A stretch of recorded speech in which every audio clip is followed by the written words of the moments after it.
Goodbye my love, goodbye to you. Katungi nam la ya shem shu. Kumba pila syukur ya nga.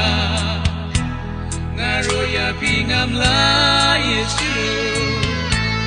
Goodbye my love, goodbye to you.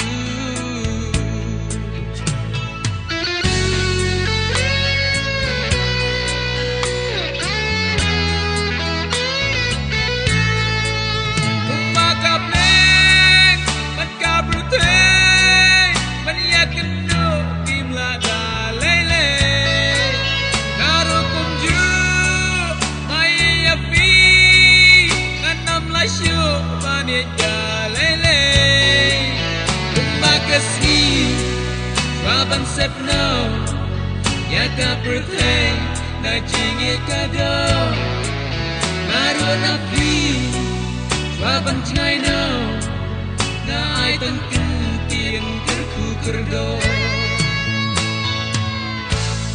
Goodbye my love, goodbye to you. Katungi nam la ya shem shu.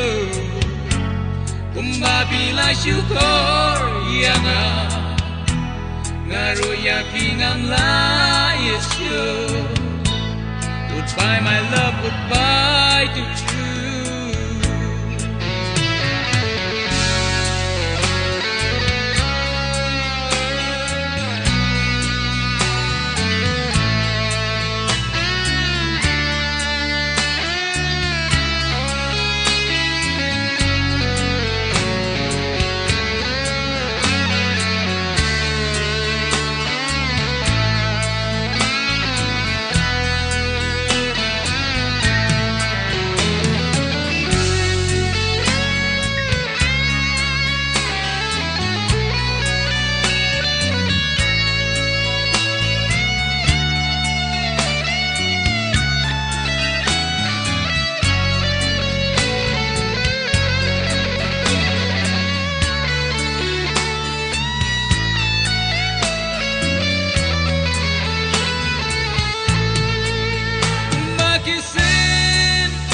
Shit gấp nên chính đông kiwa ban đam ban riết ngen ngaro show ấy chính yên ngăn thế ban yo chính ngen nào mặt và lash lên chỉ xin belajar sop yang lama shopi nam la yang aban tumang chỉ xin belajar sop yang lama Shopi nam la yang aban tumong.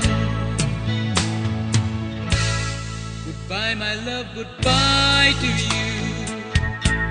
Katungi nam la ya shem shu. Kumba pila syukur ya nga. Ngaro ya pingam la Yesu. Goodbye my love, goodbye to you.